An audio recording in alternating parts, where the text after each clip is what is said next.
जो पीछे भी देखते रहते हैं, आगे भी चलते हैं, वो कभी भी आगे जाते नहीं है। बहुत लोग हैं ऐसे भी।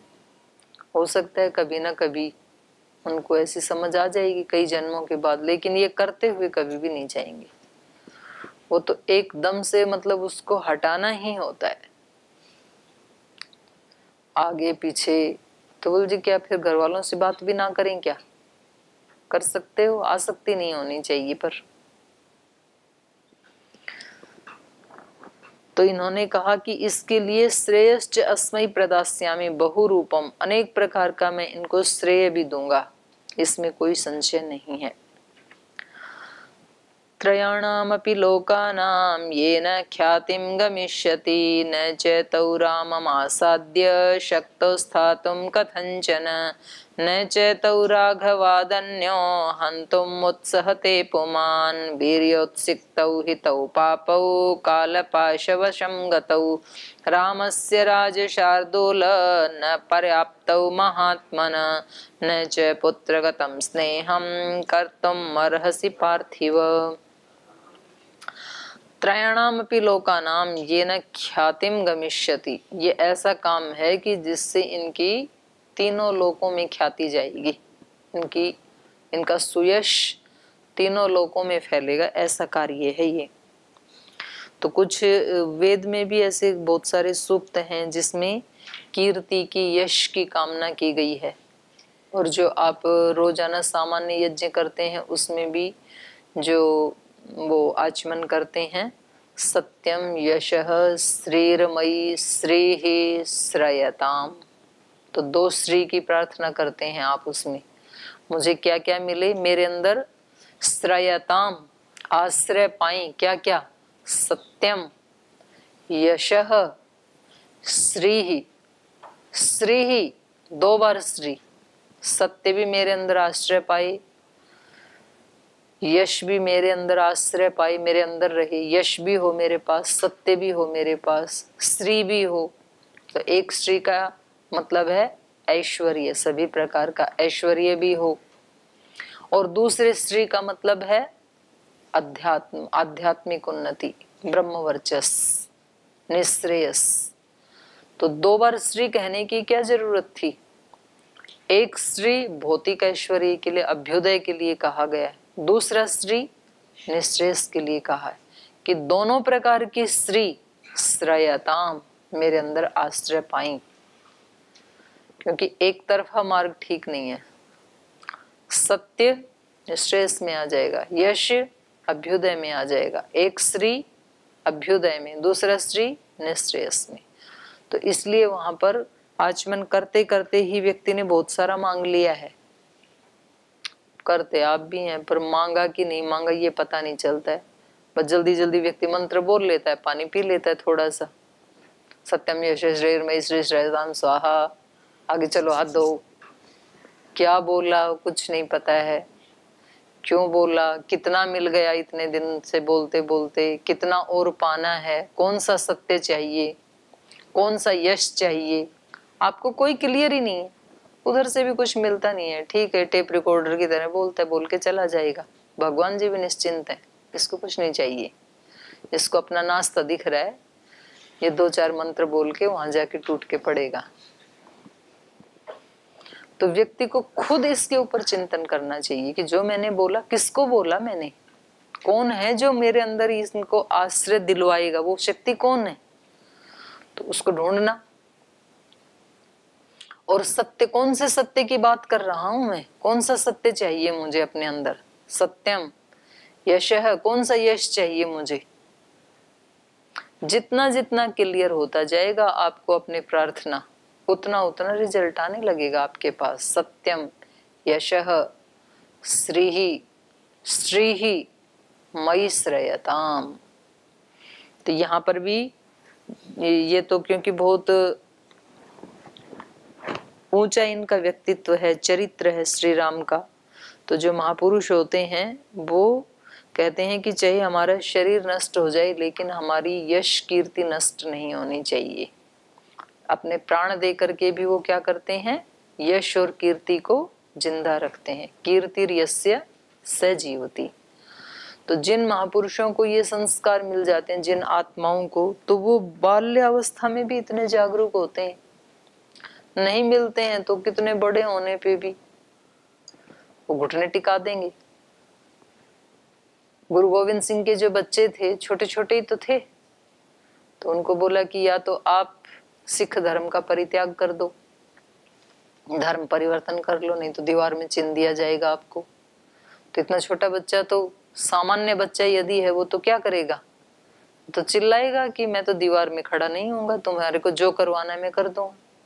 लोग तो झूठ बोल देते हैं कितनी बड़ी बड़ी, जब उनकी पिटाई होने लगती है। कभी तो झूठे अपराध स्वीकार कर लेते हैं पुलिस में जाकर के। फिर उनसे पूछे कि आपने ऐसे किया, कि बोले पिटाई हो रही थी तो मैंने सोचा कि इससे बचने के लिए इसलिए स्वीकार कर लिया। स्वीकार करके जेल में पहुंच गया। लेकिन जिन आत्माओं का आत्मबल बहुत बढ़ा है, वो बोले दीवार क्या, ये तो शरीर तो मरना ही है एक दिन तो, लेकिन सत्य से पीछे नहीं हटेंगे। तो उनको ये एहसास होता है कि हमारी कीर्ति रहेगी। भगत सिंह को पता था बॉम्ब फेंक रहा हूं वहां पर असेंबली में, पकड़ा भी जाऊंगा, क्योंकि वो फेंक के भागे थोड़ी, वहां खड़े रहे। तो अगर उनका मकसद ये होता कि भाई इनको मार के और मुझे बचना है, तो भाग भी तो सकते थे वहां से। पहले बॉम्ब फेंका, फिर वो अपने पंपलेट और फेंक दिए साथ में कि हम ये चाहते हैं। तो उनका मकसद क्या था, एक मैसेज पूरे देश में कन्वे हो जाए, क्योंकि ये पकड़ेंगे, ये जेल में डालेंगे, तो जरूर मैसेज सारे देश को हो जाएगा। पंपलेट बांटेंगे पूरे देश में, तो कैसे बांटें सारे देश को, बांट ही नहीं सकते। यहाँ फेंकेंगे तो ये उसको प्रेस में देंगे कि इस व्यक्ति ने देखो ये पंपलेट यहाँ डाले और ये बॉम्ब डाला, तो मेरा ये मैसेज पूरे देश के एक एक व्यक्ति तक चला जाएगा। तो उनको ये तो पता ही था कि ये बदले में क्या देंगे, मौत के सिवाय और क्या दे सकता है शत्रु। लेकिन उनको ये पता था कि ऐसे जीवन से मौत मेरे लिए हजारों गुना अच्छी है, ऐसी गुलामी के जीवन से। तो हमें मौत स्वीकार है। मैं एक मर जाऊंगा तो क्या है, हजारों भगत सिंह तो पैदा हो जाएंगे। तो ऐसे व्यक्ति को जितना सत्य के प्रति जागरूकता होगी, ये तो व्यक्ति कहता हमें क्या पड़ी है, सत्य जानता है, सत्य बताता नहीं है, सत्य का पक्ष लेता नहीं है, क्योंकि उसको लगता है इससे मेरे ही सिर पे आपत्ति आ जाएगी। तो मेरे सिर पे आपत्ति आई तो क्या, हजारों का तो बचाव होगा ना। तो महाराज जी को कितने लोगों ने समझाया, जब उन्होंने बोला कि ये प्राणायाम आदि करने से ये रोग क्योर होते हैं, तो बहुत अटैक किया डॉक्टरों ने। पुतले फूकते हैं, आज भी फूकते ही हैं, उसके लिए नहीं, आज दूसरे कामों के लिए फूकते हैं। तो जो शुभ चिंतक थे, बोल स्वामी जी आप कराते रहो बस लोगों को प्राणायाम और स्वस्थ करते रहो। बोलते क्यों हो आप, क्यों बखेड़ा मोड़ लेते हैं आप, इससे आपको कितने केस हो जाते हैं, कितने अपमान करते हैं, कितने आपके पुतले फूक दे। पुतले नहीं, मेरे को भी फूक दें तो भी बोलूंगा सत्य ही। ये आत्मबल वाला व्यक्ति कर सकता है, ये इतना रिस्क लेना सब कमजोर आत्मा की बस की बात नहीं है। कमजोर आत्मा अपनी सिक्योरिटी, अपने शरीर की सिक्योरिटी ढूंढता है पहले, वो नहीं रिस्क ले सकता है।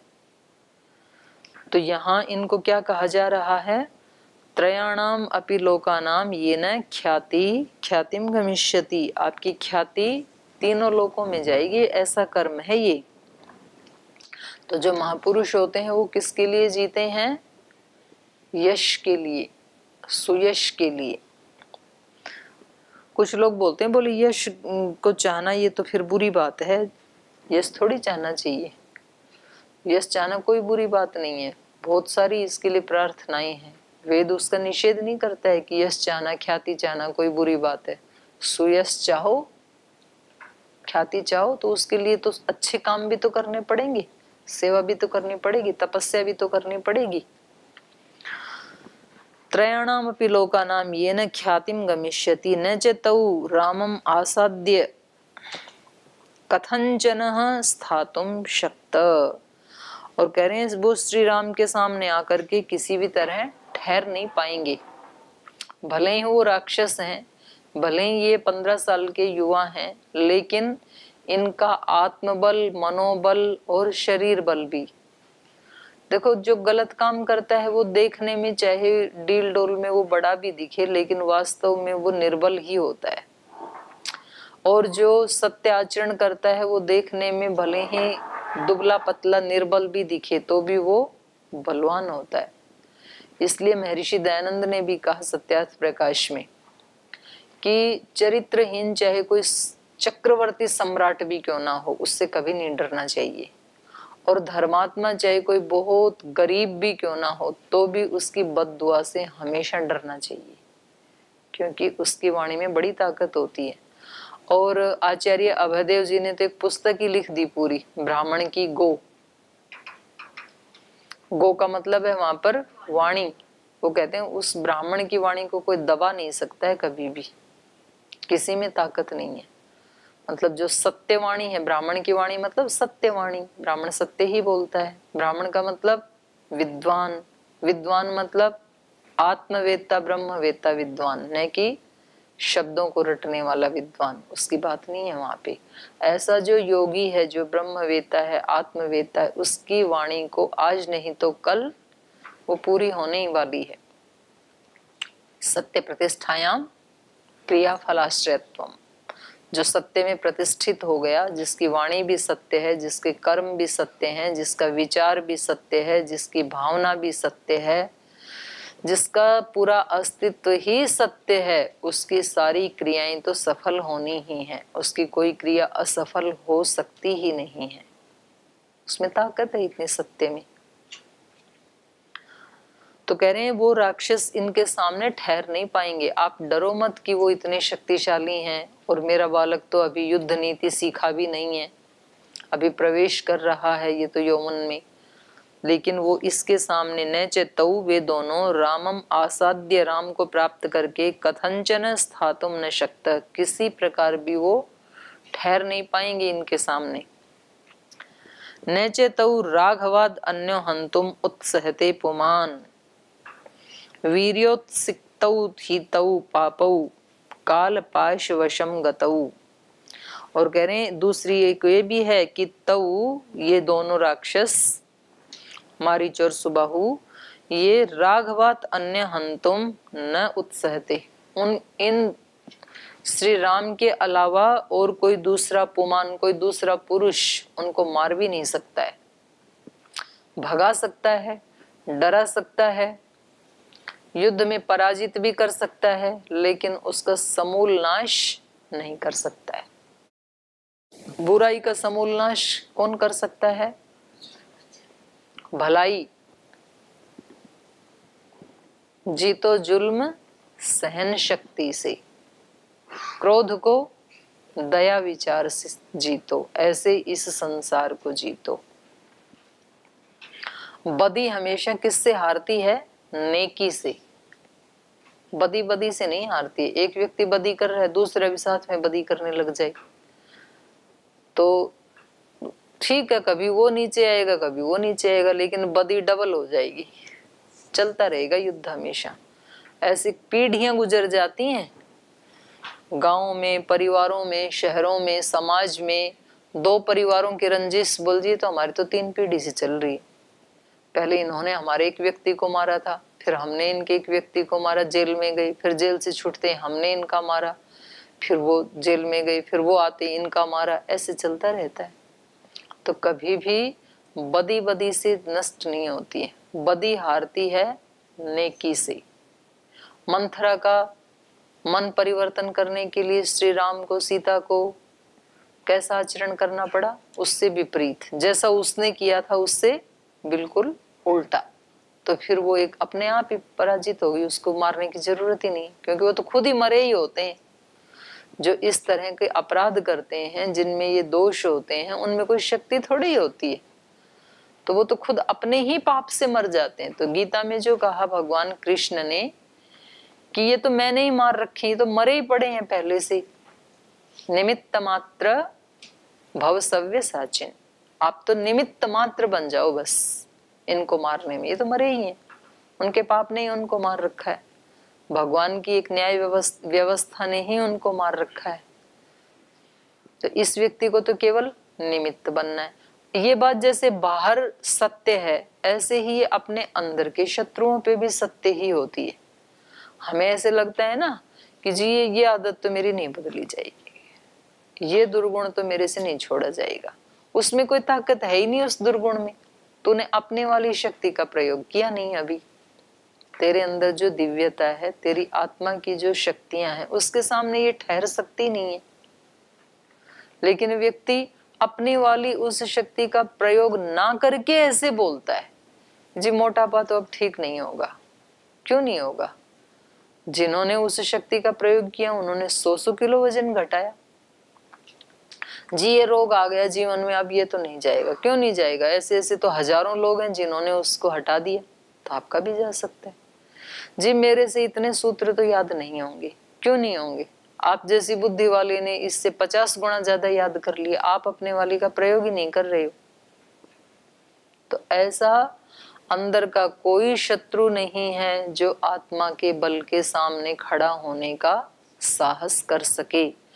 और दूसरी बात यह है कि उसको राम के अलावा और कोई दूसरा मार भी नहीं सकता है। माने उन दोषों को हटाने के लिए केवल आत्मा की शक्ति ही उसको हटा सकती है, बाकी कोई दूसरा हटा भी नहीं सकता है। हम क्या करते हैं? स्थान बदल देते हैं।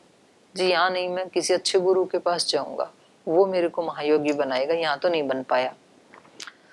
नहीं जी ये भी थोड़े से कम योगी हैं, फिर मैं किसी तीसरे के पास जाऊंगा, वो मेरे को योगी बनाएगा। कोई भी नहीं बनाएगा, भगवान भी नहीं बनाएंगे। जब भी बनाएंगे, इन शत्रुओं को जब भी पराजित करेंगे, आप स्वयं करेंगे। आत्मा के सिवाय अंदर के शत्रुओं को कोई भी पराजित कर नहीं सकता है। इसलिए इन्होंने कहा कि राम के अतिरिक्त इन दोनों को कोई मार नहीं सकता है, क्योंकि सेना भी तो जा सकती थी। लेकिन इन्होंने कह दिया न चेतौ राघवात अन्यो हंतुम उत्सहते पुमान। राघव के अतिरिक्त कोई भी पुमान उनको मार नहीं सकता है। असुरत्व का विनाश रामत्व ही कर सकता है।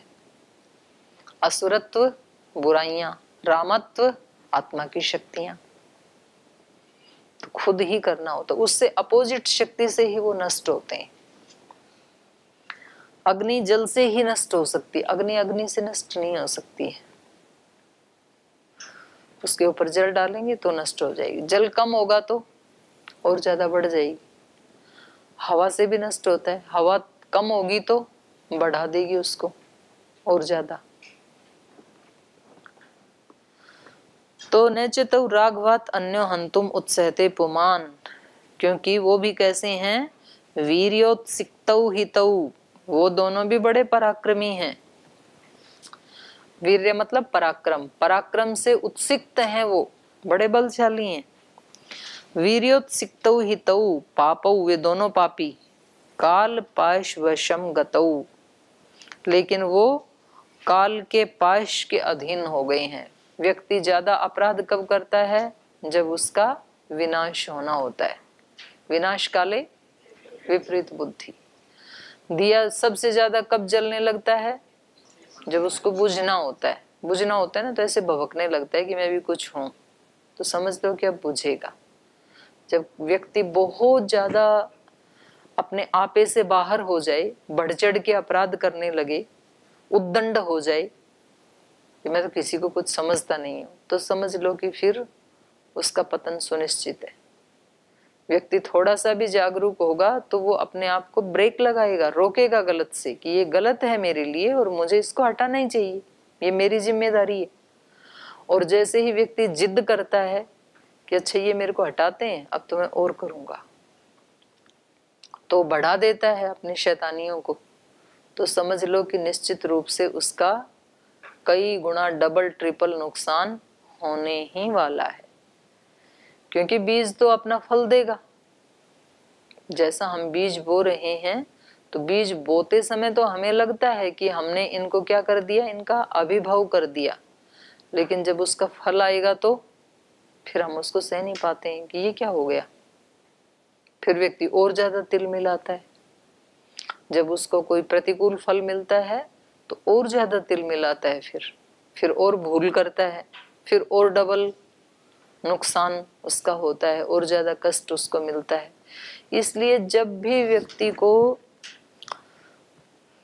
अपना दोष समझ में आए तो भगवान को साक्षी मान के उसको हटाने का प्रयास करना चाहिए। उसमें हेतु नहीं देने चाहिए व्यक्ति को कभी भी। व्यक्ति को समझ में भी आ जाता है, आत्मा तो बताती है कि देखो ये है तो गलत, लेकिन फिर हमारी जो शातिर बुद्धि है वो उसके हेतु देने लगती है। जो मनमानी बुद्धि है, जो अज्ञान से युक्त बुद्धि है, या जो मन है जिसको भोग चाहिए, वो फिर उसके हेतु देने लगते हैं। तो उससे फिर हमारा और नुकसान होता है। किसी दूसरे का नुकसान नहीं होता, हमारा ही नुकसान होता है। तो जो अपनी दृष्टि में हमें दोष दिखाई देते हैं उनको ठीक करने के लिए हमें बिल्कुल ईमानदारी से प्रयास करना चाहिए। मैं नहीं कहती हूँ कि वो एक दिन में ठीक हो जाएंगे, लेकिन प्रयास करेंगे तो बहुत जल्दी ठीक हो जाएंगे, बहुत शक्ति भी मिलेगी फिर। तो इसलिए इनको कहा कि ये क्या है, काल पाश वशम गतौ, वो दोनों काल के पाश में बन चुके हैं। क्योंकि उन्होंने क्या करना, भाई आप शक्तिशाली बने, बात समझ में आती है, लेकिन आप किसी दूसरे के यज्ञ में ला करके खून और मांस डालने लगे तो ये तो अति होगी ना फिर। तो इसका मतलब वो काल के पाश में बंध गए हैं। आप दूसरे के यज्ञ को क्यों खंडित कर रहे हैं? आप अपने वाले को खूब बढ़ाओ, अपने बल को, अपनी शक्ति को। और व्यक्ति क्या करता है, उसको पड़ोस वाला जब शक्तिशाली होता हुआ दिखाई देता है तो कहता है मैं मेरी वाली उन्नति तो बाद में कर लूंगा, इसको रोकूं पहले।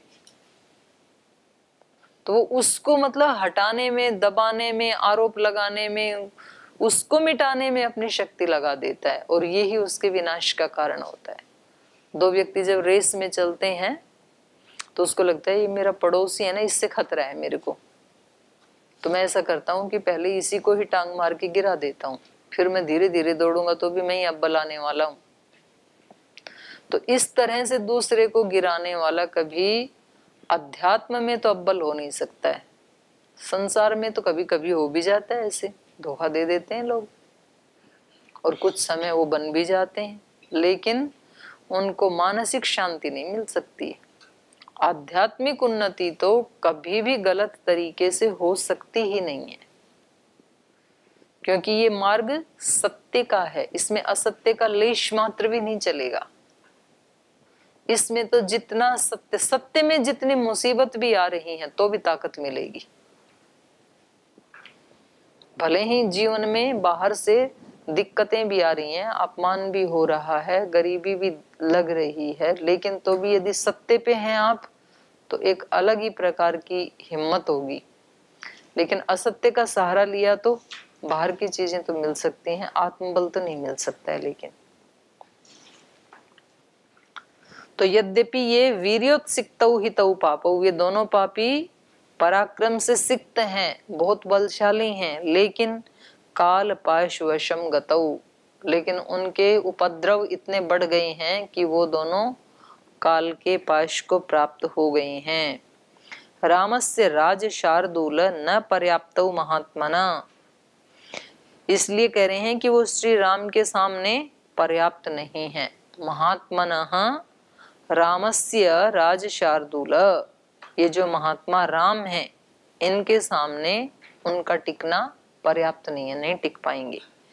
न च पुत्रगतम स्नेहम कर्तुम अर्हसि पार्थिवः, इसलिए ये एक ऐसा ऐतिहासिक प्रसंग, एक ऐतिहासिक परिस्थिति सामने आ गई है महाराज दशरथ। ये जो राम पैदा हुए हैं ये केवल आपको पुत्र सुख देने के लिए पैदा नहीं हुए हैं, ये असुरत्व का विनाश करने के लिए पैदा हुए हैं। इसलिए तुम इससे स्नेह मत करो। न च पुत्रगतम स्नेहम कर्तुम अर्हसि पार्थिव, हे पृथ्वीपति महाराज दशरथ, तुम पुत्र स्नेह करके इसको रोक नहीं सकते। रोकने योग्य ये परिस्थिति नहीं है, नहीं रोकना चाहिए आपको। तो अलग अलग आत्माएं किसी अलग अलग प्रयोजन से भी उत्पन्न होती हैं।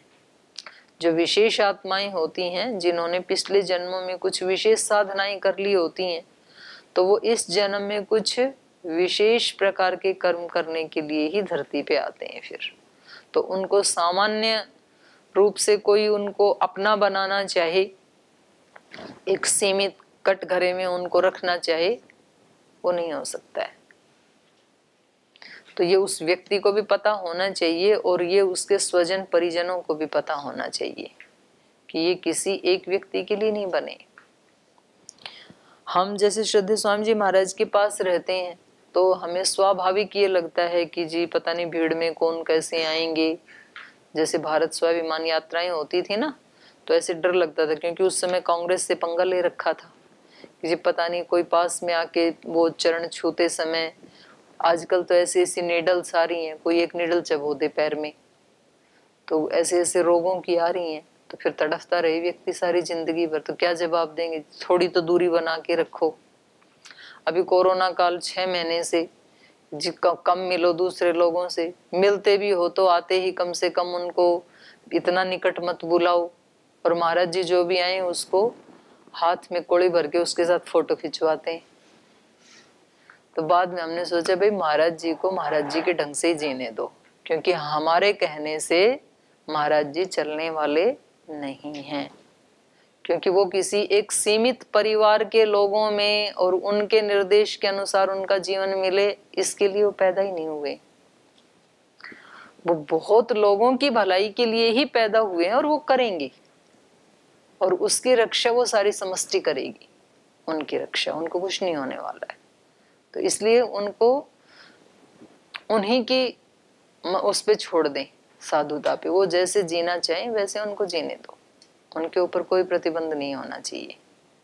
तो ऐसे ही ये भी कह रहे हैं महाराजा दशरथ को, विश्वामित्र कह रहे हैं कि आप पुत्र स्नेह के कारण इस आत्मा को बांध के रखना मत चाहो, क्योंकि वो केवल आपका पिता धर्म निभाने के लिए पैदा नहीं हुए, वो भी निभाएंगे, लेकिन उसके साथ साथ वो असुरत्व का विनाश करने के लिए भी पैदा हुए हैं। तो आप उनको मेरे साथ भेज दीजिए। तो भी क्या कहेंगे इसको कल पढ़ेंगे, आज यहीं विराम लेते हैं।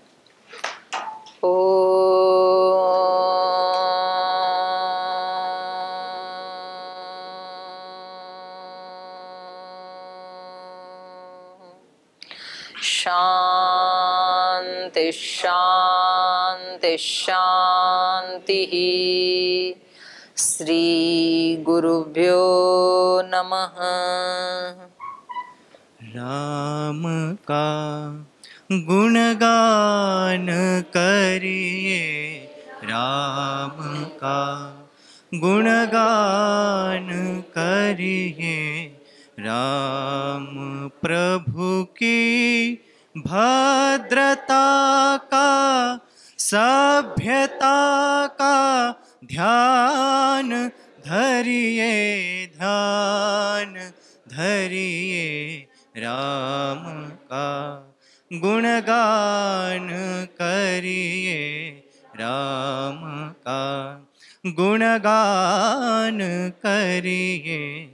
राम के गुण गुण चिरंतन, राम के गुण गुण चिरंतन, राम गुण सुमिरन रतन धन, राम गुण सुमिरन रतन धन। मनुजता को कर विभूषित, मनुज को धनवान करिए, ध्यान धरिए, राम का गुणगान करिए, राम का गुणगान करिए, राम का गुणगान करिए, राम।